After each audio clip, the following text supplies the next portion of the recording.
Hi, welcome to The Spread. I'm Matt Rabel, here to bring you news from the last 2 weeks in the world of options trading and clearing. Last week, all the big exchanges and the OCC published their volumes for August. Some of the key takeaways were, surprise, surprise, equity options average daily volume was up for pretty much everybody in August. Compared to last year's August numbers, SIBO's ADV was up over 13%, MIAX was up over 72%, and the OCC's total cleared equity options volume was up about 39%.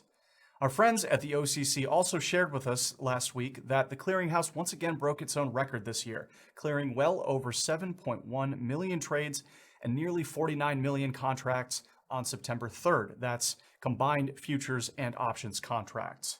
The world may be literally and figuratively on fire right now, but at least the derivatives industry seems to be doing okay.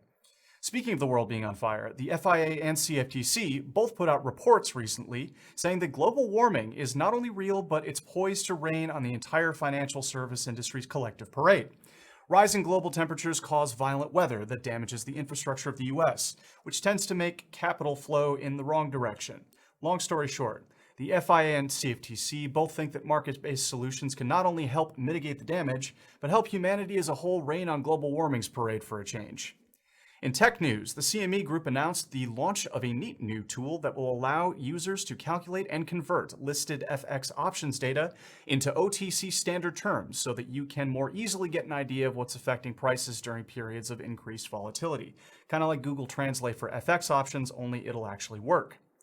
Robinhood, the trading app that's all the rage with amateur traders, also announced some changes to their app, including making it harder for customers to qualify for options trading accounts. They also said they're adding more educational content and a new feature that lets you exercise options directly through the app faster. Though I think maybe they should rethink that last one.